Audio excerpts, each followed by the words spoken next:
Now that the football season has officially ended, we're hearing that phrase that all baseball fans love, pitchers and catchers. All over Arizona and Florida right now, players are filing into team facilities to get ready for a new season. Every single team has question marks out there, and the Mets are no different. So today I'm going to talk about the five biggest questions for the Mets going into the 2025 season. Please join me on this episode of Mostly Mets.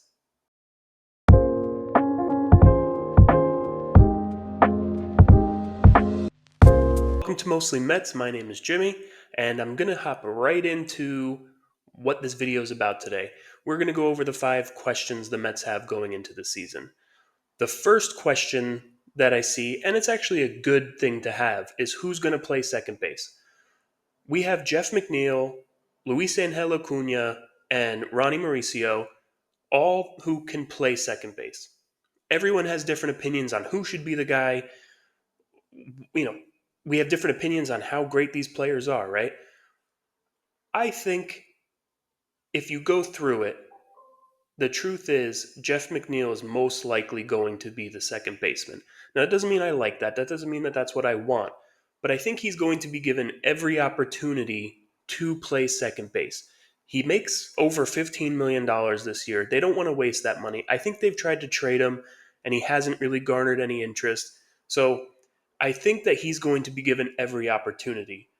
Not because he's the best player, but because they're kind of stuck with him. They're stuck with him at least for this year, right? So while we all maybe think Acuna, who showed a lot of promise last year, his minor league numbers were kind of sketchy. They were up and down, but once he came up, he showed in those 2 weeks that he can be a very good player. Now, will he? I don't know. There's a lot of differing opinion on him. I'm under the impression that he's not going to be a star. He's not going to be a superstar. We think of that because of his name, because of Acuna. We think that he is his brother, which he's not. And that's fine. He doesn't have to be. But I don't see the extreme upside that a lot of people do with Acuna. I hope I'm wrong. I could be wrong. The other guy, obviously, is Mauricio. Coming off of a year where he didn't play at all, I think he's going to need some extended spring training, even if he is healthy enough to go through spring training, which we don't know, right? The Mets have been kind of quiet on that. They said he's maybe starting some baseball activities, he's running, but we don't know how far along he is in his recovery. So I would venture to guess that he is not going to be part of the opening day roster. I would think some extended spring training, maybe go down to the minors, build himself back up, and then we'll see him at some point this year, whether there's an injury or someone's underperforming or they need maybe they trade Marte and they need a right-handed DH option. That could all happen. But I think going into the season, we're going to see Jeff McNeil. Now, I think Jeff McNeil overall is a good player to have on the team, though I don't know that his personality meshes.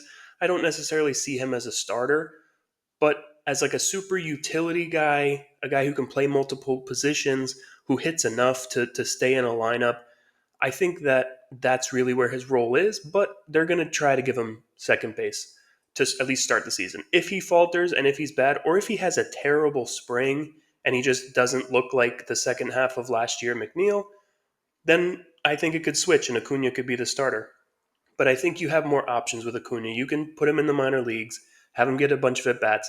If Acuna's not starting, I don't think he's going to be in the majors because you want him to play every day. You don't want him sitting on the bench and playing once or twice a week or pinch running. It doesn't make a lot of sense. So I think Mauricio and Acuna at the end of the day start the season in the minor leagues.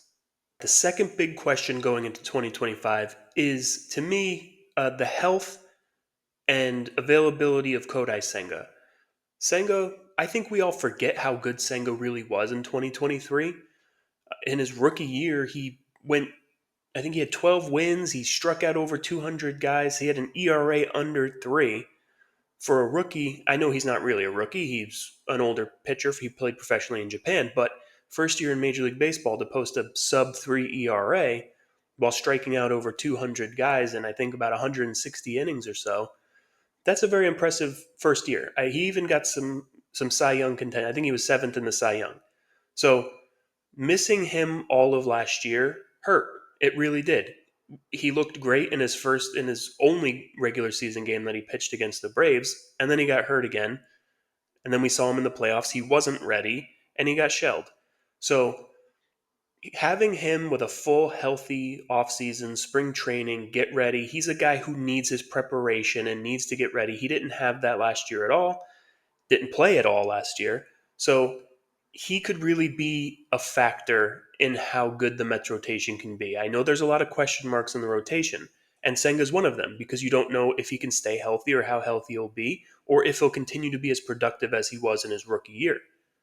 But if it all breaks right with him, you have a top end of the rotation kind of guy. I wouldn't say he's not a top 10 pitcher in baseball, but who knows? He could be. I see him more as a really good number two pitcher on a good team. That will completely change the complexity of the Mets rotation if he is healthy and can pitch at a max level. I think that the Mets going with a six-man rotation, which is what's most likely to happen, is going to help Senga a lot. The Japanese pitchers tend to only like to pitch once a week. That's going to make him even better, right? You keep his innings down, you keep him healthier, you keep him, you know, just more rested and refreshed, and maybe he can last a whole season and be a great pitcher again. He really is a key. So he can be the difference of having a great front end or a bad front end of the rotation. If he's not healthy, the Mets rotation looks a lot worse. The third big question we have going into spring training this year is what will we get out of Francisco Alvarez? Is he going to improve and become what he thought we had as the number one prospect in baseball? Or is he going to continue to be a middling type of hitter? I don't know.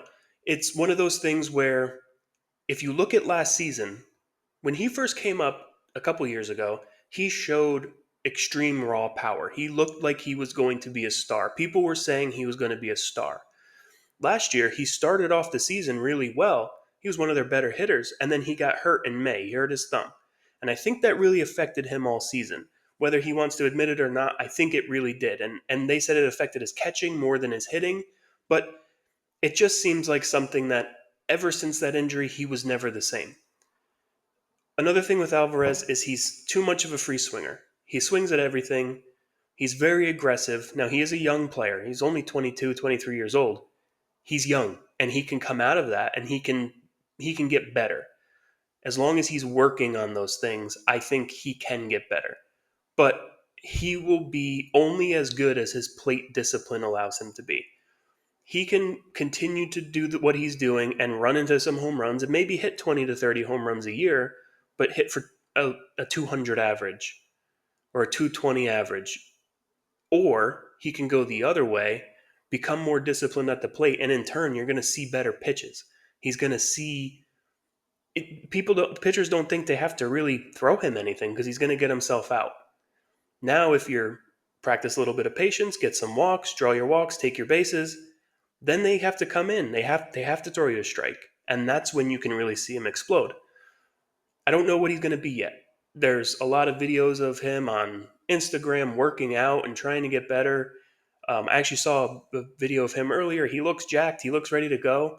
Um, but that's not really what I'm concerned about. You can see it's not what you see. It's what is in his mind, right? It's how he approaches his at bats. And I think you can be as physically good as you can, but if you don't have that plate discipline, if you don't have the ability to lay off that slider that's 8 inches off the plate, he's never going to take the next step. So we'll see what happens with him. I personally think he's going to get to where I think he will be, or where we all thought he would be. Maybe he's not going to be a superstar like we all thought, but there's not too many catchers that are. Catcher's a defensive position, really. And any offense that you get out of a catcher is usually just gravy. It's just extra. We've maybe been spoiled a little bit in New York because we've had good offensive catchers, but that's not the norm around the league. JT Realmuto isn't the norm. He's the exception. Mike Piazza wasn't the norm. He was the exception. So while I think he still has a long way to go, if he takes a big jump forward this year, you're talking about a lethal Mets lineup. You're talking about really being a top lineup in the league if Alvarez can get to where we think he can. But that's a big if. All right, the fourth big question for this upcoming season is, can Manaea and Peterson build off what they did last year and continue to be as good as they were? This is a big question for me. Obviously, brought back Manaea, gave him a good contract, and now he's here for the next few years. Is he that guy? Is he the guy we saw in the second half of the year? Or will he start to revert back to what he was before last year? I'm not 100% sure, but it seems that he did figure something out. He figured out that arm slot. Now he's more of a funky left handed pitcher who's tough on lefties, and he's just someone that you don't see that arm angle. So it's harder for the other hitters. It's not something you see all the time. So as the season goes on and you start to pitch against some of the same teams, maybe do they start to pick up on it and get better at it? Sure. But I think he can still be a successful pitcher. And the Mets are banking on that because they signed him to a longer term deal, one of the longer term deals they're ever going to give a pitcher. So if he can pitch like he did in the second half of last year, the Mets will be fine at the top of the rotation. But that's a big if. If he regresses even a little bit and he's more of a back end of the rotation guy, it could be a long season. Peterson, on the other hand, I don't know that he found anything. He's a contact pitcher. He pitches to contact, and his advanced stats, his advanced metrics seem to suggest that he got lucky last year. It wasn't that he was that great or got any better, it was that he got lucky. I don't believe that 100%, and I don't always buy into the whole advanced stats thing because you kind of can see with your eyes. I like his mentality. He puts a lot of guys on base, and that's always been his biggest issue is walks and hits, and he puts a lot of guys on base, but last year he always seemed to work his way out of it. That's dangerous, and that's not something that's sustainable in my eyes. I don't know that he'll always be able to do that. Now, I know he was injured and he got the hip surgery and he looked better after the hip surgery. Maybe that was something that was bothering him for a long time, but this was a guy that Met fans did not like at all before last year. He was always a guy that we thought had promise. We thought he was going to be good, and he never lived up to it. And then last year, he finally did. But I don't necessarily believe that it's real. All I really need out of Peterson is to be an innings eater. If he can go out there and give you 6 innings, 5 or 6 innings as a fifth starter, fourth or fifth starter, I would be fine with that. Now, if he's better than that, if he is what he was last year, then the Mets are golden. They have a great. Then I think they have a good staff, not just an okay staff, but a good staff. But it's a big if on Peterson for me. I don't see it. I don't see it being more like last year. I see it being more like the years before. Maybe somewhere in between. Maybe he figured something out, and the pitching lab and Jeremy Hefner worked with him and figured something out. And maybe the hip being healthy helped. Um, but I don't know. I'm kind of wait and see with Peterson. I have a little more faith in Manaea just because you can see as a funky lefty, he's going to be tough on hitters because they're just not used to seeing that. Manaea has to be a top of the rotation kind of guy for the money that he got and the years that he got for the Mets to be successful. He just has to be. That's a question that has to be answered that way. He has to be good. If you have Senga and Manaea at the top of your rotation, even if everyone else is faltering, at least you have those two guys and you can kind of fill in everywhere else. But if Manaea doesn't sustain that, we're probably in some trouble on the pitching staff. All right, and the fifth and final big question I think the Mets are facing this season is, can Clay Holmes transition into being a starter? This is one of the first moves the Mets made this offseason. They had faith that they can turn Clay Holmes from a relief pitcher, a very good back end of the bullpen relief pitcher, into a starting pitcher. There's a lot of question marks with this one. Obviously, this to me can make or break the rotation. We talked about some other guys that can make or break the rotation, but Clay Holmes to me can deepen that pitching staff. He can really deepen that rotation if he's able to transition into being at least a decent starting pitcher for the Mets. If he's not and he has to move back to the bullpen, then you really start to see, you struggle to see how this pitching staff is going to be any good. At least the back end. Might be fine on the front, but the back end is going to be very weak if Clay Holmes cannot do what they paid him to do. Now, his contract is good. It's only, I think it was like either 11 or $13 million for a couple years. It's not a big deal. It's not a big contract. It's really high end reliever or low end starter money. So you kind of got the best of both worlds there. You can, if he struggles, you could throw him in the bullpen and be just fine with it. But that weakens your starters so much. I do have faith that he can transition. I actually like the signing. I think that he can transition into being a good starting pitcher. He hasn't started in 7 years, but he's a ground ball pitcher. He's a sinker baller. He needs a good defense behind him. The Mets have a good defense up the middle. No matter who's playing second base, whether it's McNeil or Acuna. Acuna's a wonderful second baseman. McNeil's a pretty good second baseman. He doesn't get a lot of credit. He makes the plays he has to make. Obviously, Lindor should win the Gold Glove every year, and he doesn't, but he's a great shortstop. And whether it's Siri or Taylor playing center field, they might not provide much offense, but they will give you defense, especially Siri. Siri is a spectacular center fielder. So their defense up the middle is good.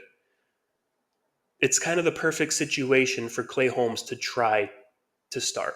He has the stuff to be a starter. It's just, can he lengthen himself enough through spring training? Can he pitch more than 4 or 5 innings? Those are the questions that have to be answered about him. And I know it's kind of strange that to say that the biggest question mark is Clay Holmes, but it really is to me because it's almost a proof of concept for Stearns. Stearns is known as taking a guy and completely rejuvenating him and not him himself, but creating the process in which that happens.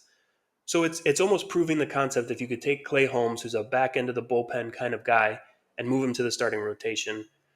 It shows that he can really do it with anyone, and I think that's the most important thing. It would silence a lot of the doubters. There's a lot of people who think it's the dumbest move to bank on Clay Holmes being a starting pitcher for you, but I just think that that's what Stearns likes to do. So that being said, if he becomes a number 3 starter on this team, the rotation's going to be very solid. And all that talk about how they have a great offense and no pitching will be silenced pretty quick if Clay Holmes turns into what they want him to be. So it's obviously a big question mark because he hasn't done it in 7 years, but we'll see. And I like the move. I think he's going to be good in the rotation, but we'll find out. All right, so obviously those aren't the only 5 question marks the Mets have this year. There's other things I could have mentioned. Is Pete Alonso actually regressing? Will he have a bounce back year? What's going to happen with Vientos? Is he going to continue to improve and become a big time slugger, or is he going to go back to being what we thought maybe he was at the beginning of last season? There are other questions, obviously. Every team has questions at this point of the year, but for the first time in a long time, I really feel good about where the Mets are starting a season. Obviously, 2022, we like the direction we were going in, but it's really the first time I feel like there's a vision and a path forward where we're probably never going to be bad again. Obviously, you can have a bad season, things happen, injuries happen, all that, but there's a vision moving forward, and it's the best I've felt about the Mets probably ever. So, that being said, yes, there are question marks. There are a lot of question marks. But if everything falls into place, or at least 60 or 70% of them fall into place, we're going to have a really good season. Pitching is going to show where this team can go one way or the other. If the pitching is terrible, we're probably not going to be that great. If the pitching is better than we think, then we're going to have a special season because the offense is going to be good. There's just no question about that in my mind. Whether Pete and Vientos both slide back a little bit, they still have a really good lineup. It's deep. Everyone can hit, and everyone's a power threat. So I don't see them having a bad year, but the pitching is what's going to settle it. The pitching is what's going to decide how far we can go. Obviously, that's where most of the question marks were. Please, if you're still here, give me a like, give me a subscribe if you like my content. Comment what you think some of the big question marks are. What's your biggest question mark? Do you think mine are good? I want to know. And yeah, with that, let's go Mets.